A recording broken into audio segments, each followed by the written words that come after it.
ఓం శ్రీ గురుభ్యో నమ. ఓం శ్రీ మాత్రే నమ. మే 21వ తారీఖు నుంచి 30వ తారీఖు వరకు కూడా మేషాది ద్వాదశ రాశుల యొక్క ఫలితాలు ఏ విధంగా ఉన్నాయో తెలుసుకుందాం.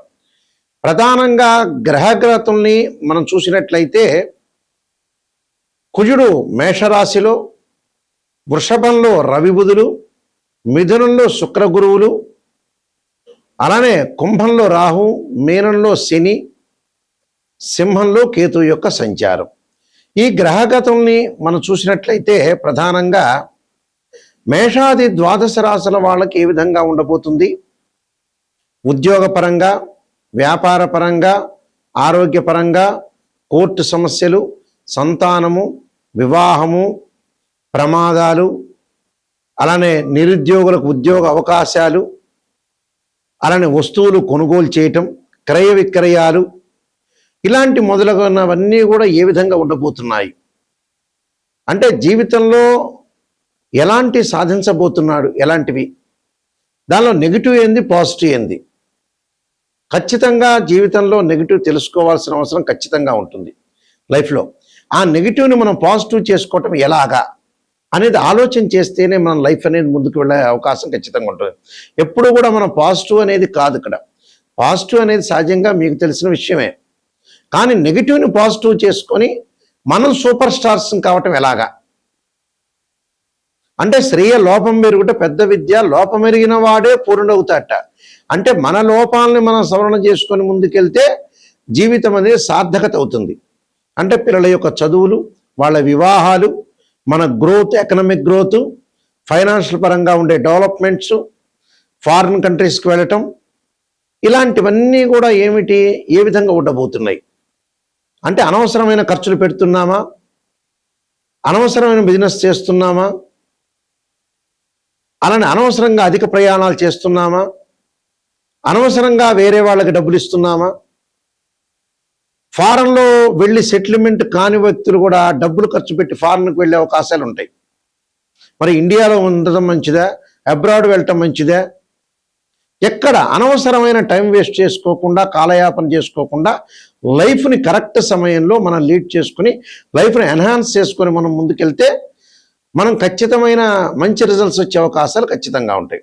అంటే జీవితంలో అనవసరమైన టైం వేస్ట్ చేసుకోకుండా లైఫ్ని ముందుకు తీసుకుని వెళ్తే మనకు మంచి ఫలితాలు వచ్చే అవకాశం ఉంటుంది.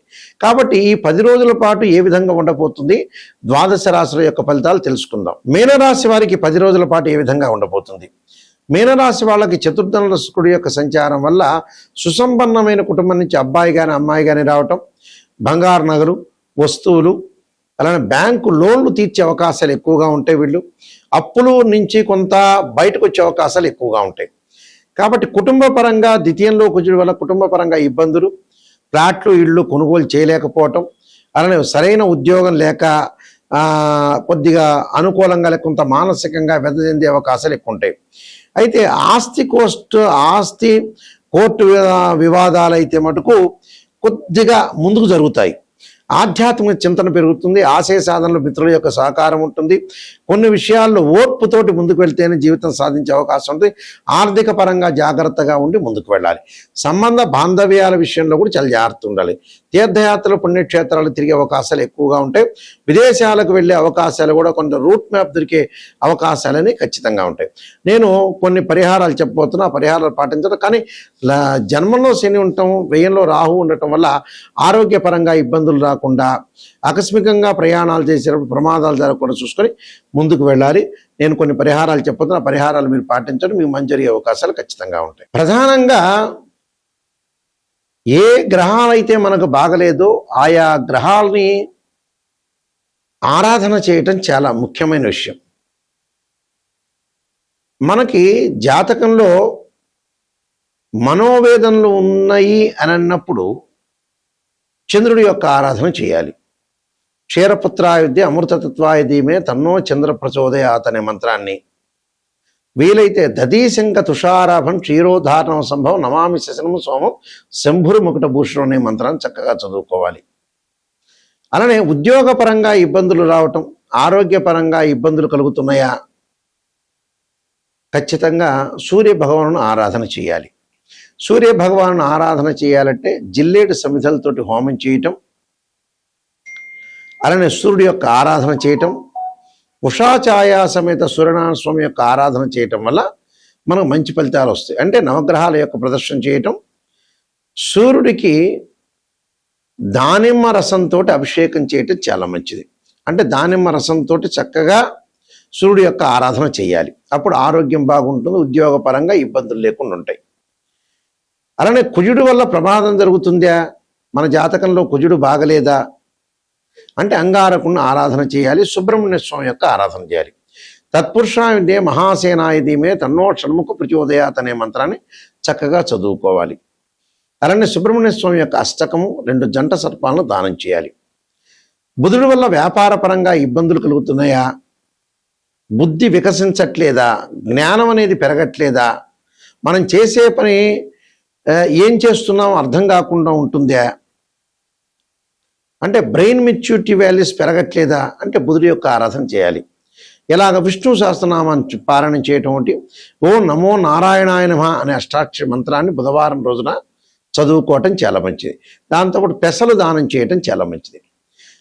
అలానే ధనకారకుడైన గురువు బాగుండట్లేదా, విద్య యందు విద్యార్థులకు అనుకూలంగా లేకపోతే దక్షిణామూర్తి స్తోత్ర పారాయణం చేయటం, దత్తాత్రేయ స్వామి యొక్క పారాయణం చేయటం, అలానే గురువుకి అంతరిక్ష దేవతైన తారా మహాదేవి యొక్క స్తోత్రాన్ని పారాయణం చేయాలి. దాంతోపాటు వివాహం కావట్లేదా, వివాహానికి అడ్డంకులు వస్తున్నాయా అంటే శుకుడి యొక్క ఆరాధన చేయాలి.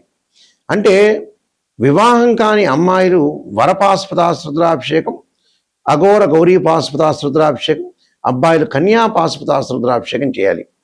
ఎల్నాటి శని అంటే జన్మశని, వ్యయశని, ద్వితీయ శని ఎల్నాటి శని అంటాం మనం. అలానే అర్ధాష్టమ శని, అష్టమ శని, కంటక లేదా పొంగు శని ఉందా, శని మహర్దశ సరిగా లేదా అని అంటే ఖచ్చితంగా శని యొక్క ఆరాధన చేయాలి. నీలాంజన సమాభాసం రవిపుత్రేమాగ్రజం ఛాయామార్తాండ సంభూతం తమ నమామి శనైశ్వరం మంత్రంతో పాటు దక్షిణాకాళి యొక్క స్తోత్ర పాలనం చేయటం, అలానే నల్లని ద్రాక్షారత్నంతో శనికి అభిషేకం చేయటం చాలా మంచిది. అలానే విదేశాలకు వెళ్ళలేకపోతున్నారా, చక్షు దోషాలనే ఉంటే రాహు యొక్క ఆరాధన చేయాలి. రాహుకు అధిష్టాన దేవతైన దుర్గాదేవిని, అలానే సర్పాన్ని ఆరాధన చేయాలి. అంటే నాగరాజాయుధమే పృథ్వీధరాయుధమే తన్నో సర్ప ప్రచోదయాత్ అనే మంత్రాన్ని చదువుకోవాలి. అలానే కేతు యొక్క దోషం ఉంటే గణపతి యొక్క ఆరాధన చేయాలి. అంటే గణపతిని గకార అష్టోత్తరంతో ఆరాధన చేయాలి. అలానే ఇక్కడ దానితో పాటు ధనానికి సంబంధించిన ఇబ్బందులు కలిగితే ఓం యక్షాయ కుబేరాయ వైశ్రవణాయ ధనధాన్యాధిపతే ధనం ధాన్యం సమృద్ధిమే దేహిమే దాపైస్వా అనే మంత్రాన్ని కూడా చక్కగా చదువుకోవటం చాలా మంచిది. అలానే శత్రువులు ఎక్కువగా ఉన్నారా, కార్తవీర్యార్జునుడి యొక్క మంత్రాన్ని, భగడాముఖి అమ్మవారి యొక్క ఆరాధన చెయ్యాలి. అలానే రాహుకేతుల యొక్క దోషం ఉంటే కూడా ధూమవతి యొక్క అమ్మవారి యొక్క ఆరాధన చేయటం చాలా మంచిది. ధూమవతి యొక్క ఆరాధన చేయటం వల్ల కూడా మనకి దోషం అనేది తొలగిపోతుంటుంది. అలానే వివాహం కావట్లేదు, దగ్గరకు వచ్చినట్టు వచ్చి వివాహాలు వెనక్కి వెళ్ళిపోతున్నాయా, కమలాదేవి యొక్క స్తోత్ర పాలనం చేయటం కూడా చాలా మంచిది. అంటే ఇవన్నీ కూడా ప్రత్యేకంగా రెమెడీస్, ఇవన్నీ కూడా గోచారరీత్యా చెప్పబడే ఫలితాలు మాత్రమే గుర్తుపెట్టుకోవాలి. ఇవన్నీ కూడా మనం చెప్పే ఫలితాలు ప్రతిసారి కూడా రాశి ఫలితాలు 20% సూచనలు మాత్రం. కానీ 80% ఎలా ఉంటుంది, బర్త్ చార్ట్ మీదే డిపెండ్ అయి ఉంటుంది. బర్త్ చార్ట్ అంటే ఏమిటంటే ఒక చెట్టు కింద వేళ్ళు అని అర్థం. ఆ వేళ్ల పైన కాండం ఉంటుంది, దాని కొమ్మలు ఉంటాయి, ఆకులు ఉంటాయి. ఆకులు అంటే ఏమిటంటే గోచారం. ఆకులు ఎలా ఉంటుంది, రైన్ సీజన్లో వస్తుంది, వింటర్ సీజన్లో అలానే ఉంటే, సమ్మర్ సీజన్లో కింద పడిపోతుంటాయి. ట్రాన్సిట్ సిస్టానికి అలానే బర్త్ చార్ట్కి లాట్ ఆఫ్ డిఫరెన్స్ ఉంది. కానీ నిజంగా ఆస్ట్రాలజర్ని ఎవరైనా అప్రోచ్ అయితే, ఎవరినైనా సరే, మమ్మల్నే కాదు మీరు ఏరే వాళ్ళైనా సరే అప్రోచ్ అయినప్పుడు గురువు గారు నిజం చెప్పండి, నెగిటివ్ అయినా పాజిటివ్ అయినా చెప్పండి అని తెలుసుకోవాలి. చాలామంది కూడా ఈ మధ్యకాలంలో ఏం చేస్తున్నారు, పాజిటివ్ చెప్పడానికి ఊవిర్లాడుతున్నారు. ఆ ఆస్ట్రాలజర్ నాకు పాజిటివ్ చెబుతున్నారేమో, మరి అద్భుతంగా చెబుతారు, నేనంతా నెగిటివ్ అయితే నేను వినలేను, ఆ చెవులకి నాకు నెగిటివ్ ఎక్కదు అని ఆలోచన చేసేవాళ్ళు చాలామంది ఎక్కువ ఉన్నారు. దానివల్ల ఆస్ట్రాలజర్స్కి నష్టం ఉండదు. ఆస్ట్రాలజర్స్ మిమ్మల్ని పొగుడుతుంటారు, మీరు హ్యాపీగా 10 నిమిషాలు కన్సల్టింగ్ ఫీజు ఇస్తారు, ఆ 10 నిమిషాల్లో హ్యాపీగా ఫీల్ అవుతారు. కానీ ఒకరోజు 1 గంట హ్యాపీ కాదు అది. నిజంగా జీవితంలో తెలుసుకుంటే, నెగిటివ్ని తెలుసుకుంటే దాన్ని సర్దిద్దుకునే అవకాశం ఖచ్చితంగా ఉంటుంది. ఆ విషయాలు ప్రతి వాళ్ళు కూడా గమనించాలి. చాలామంది కూడా ఆలోచన చేస్తున్న నెగిటివ్ నెగిటివ్ నెగిటివ్ అని. పాజిటివ్ పాజిటివ్ ఆలోచన. పాజిటివ్ ఏముందండి? పాజిటివ్ మీకు తెలిసిందే. మీకు ఎంత ఉద్యోగం ఉంటుందో తెలుస్తుంది, మీ జీవిత చరిత్ర ఏందో మీకే తెలుస్తుంది. కానీ రాబోయే రోజుల్లో నెగిటివ్ ఎలా ఉండబోతుంది, దశలు అంతర్దశలు ఎలా ఉంటాయి, 16 లగ్న కుండల్ని అనాలిసిస్ చేయటము, అలానే 16 లగ్న కుండల్లో కూడా డివిజనబుల్ చార్ట్స్ ఉంటాయి. డిగ్రీల్లో మ్యాథమెటికల్ క్యాలిక్యులేషన్ చేయాలి. చేసి జాతకాన్ని ఏ విధంగా ఉండబోతుంది, ఉద్యోగం ఎలా ఉండబోతుంది, వివాహం ఎలా ఉండబోతుంది, ఆరోగ్యపరంగా ఎలా ఉండబోతుంది, దానిలో సర్పదోషాలని, కాలసర్పదోషాలని, పునర్భవ దోషాలు ఉన్నాయా లేదని టెస్ట్ చేసుకోవాలి. లేకపోతే వెల్ అండ్ గుడ్. ఒక అమ్మాయి యొక్క వివాహాన్ని కానీ అబ్బాయి యొక్క వివాహాన్ని కానీ అనాలిసిస్ చేసేటప్పుడు రాశిచక్రము, భావచక్రం, నవాంశము D9 చార్ట్ ఉంటుంది. అలానే దశలో అంతర్దశలు అనాలిసిస్ చేయాలి. ఒక వృత్తిపరంగా మనం ఉండాలి, ఎలా ఉండాలి, ఆ వృత్తి కలిసి వస్తుందా లేదా అంటే రాశిచక్రము, భావచక్రం, దశమాంశ చక్రము, దశలు అంతర్దశలు. సంతానం కలుగుతుందా లేదంటే రాశిచక్రము, సప్తమాంశ చక్రం, భావచక్రం, దశలు అంతర్దశలు. ఇవి కంపల్సరీ కూడా అనాలిసిస్ చేయాలి. ఇంకా డీప్గా స్టడీ చేస్తే అష్టవర్గును కూడా మనం డీప్గా స్టడీ చేయొచ్చు. అంటే ఆస్ట్రాలజీలో రకరకాల పద్ధతులు ఉన్నాయి. కేపీ సిస్టమ్ అని, బివి రామన్ అని, వైదిక ఆస్ట్రాలజీ అని, ఇంత సబ్జెక్ట్ ఉంది. డిగ్రీలో క్యాలిక్యులేషన్ చేసేటప్పుడు ఉదాహరణకి గురువు ఉంటాడు. గురువు మకర రాశిలో 5 డిగ్రీలు ఉచ్చ, 5 డిగ్రీల వరకు నీచ, 5 డిగ్రీల వరకు నీచ, తర్వాత 5 డిగ్రీల తర్వాత పరమనీచ. అంటే మకర రాశిలో గురువు నీచత్వం ఉంది. అలాగా ఎక్కడైతే ఉచ్చస్థానమా, నీచస్థానమా, ద్వాదశ భావాలు, భావాధిపతులను కూడా మనం చూడాలి. అలానే భావాధిపతులు చూడాలి, రాస్యాధిపతులను చూడాలి. ఆ గ్రహం ఏదైతే ఆ గడిలో ఉన్నా ఆ గ్రహం అంటే భావాధిపతి అంటే ఏమిటంటే ఆ ఇంటి ఓనర్, రాస్యాధిపతి అంటే బిల్డర్, ఆ ఇల్లు కట్టించినవాడు. ఆ గడిలో ఎవరైతే గ్రహం ఉంటుందో టెరెంట్ అని అర్థం. అంటే ఇన్ని రకాలుగా మ్యాథమెటికల్ క్యాలిక్యులేషన్ వేసి నిజాన్ని తెలుసుకుంటేనే జాతకం చెప్పించుకోవాలి. అబద్ధం చెప్పించుకునే వాళ్ళు ఎవ్వరు కూడా నా దగ్గరికి స్పెషల్గా మటుకు రావద్దండి. నాయకంటే మల్లికార్జున శర్మ గారి ద్వారా నేను బాగుపడాలి, నెగిటివ్ తెలుసుకోవాలి, నిజాన్ని తెలుసుకొని నేను బాగు చేసుకోవాలి నా జీవితం అనే వాళ్ళు మాత్రమే నన్ను అప్రోచ్ కండి. అలానే www.nayakanti.com ఉంది, మా వెబ్సైట్ని చూడొచ్చు. www.nayakanti.in చూడండి. నేను 15 పుస్తకాలు రాశాను. కాలసర్పయోగం, కాలసర్పయోగ చంద్రిక, రాహుకేతువులు, ఛాయాగ్రహాలు, అలానే బృహత్ పరిహార సింధు, జాతక చంద్రిక, వివాహ మార్తాండం, పుత్రగణ ప్రతివృతము, స్వప్నశాస్త్ర ఫలదీపిక, బృహత్ పరిహార సింధు, నవగ్రహ దోషాలు పోవటానికి ద్వాదశ మహావిద్యలు, ఇలాంటి ప్రిడిక్షన్ ఆఫ్ ఆస్ట్రాలజీ, సర్వదేవతా గోత్రపురులు పార్ట్ 1, పార్ట్ 2, ఇలాంటి నెంబర్ ఆఫ్ ఆస్ట్రాలజీ బుక్స్ రాశాను. ఈ పుస్తకాలన్నీ కూడా రాజమండ్రి మోహన్ పబ్లికేషన్ వాళ్ళ దగ్గర దొరుకుతాయి. లేకపోతే మమ్మల్ని కూడా సంప్రదించి మా దగ్గర కూడా తీసుకోవచ్చు. కాబట్టి ఖచ్చితంగా వాస్తు బాగలేని వాళ్ళకి వాస్తు యంత్రాలు, మత్స్య యంత్రాలు కూడా మా దగ్గర ఉంటే పూజ చేసి మేము ఇస్తాము. వాస్తుపరంగా కూడా ఏదైనా దోషం ఉంటే కూడా మమ్మల్ని సంప్రదించవచ్చు. కేవలం జ్యోతిష్యమే కాదు, వాస్తు కానీ, అలానే వాస్తుపరంగా గృహ వాస్తులు కానీ, అపార్ట్మెంట్స్ కానీ, అలానే కంపెనీలు కానీ, ఏవైనా సరే వాస్తుపరంగా కూడా సంప్రదించవచ్చు. నిజాన్ని తెలుసుకోవటం చాలా ఇంపార్టెంట్.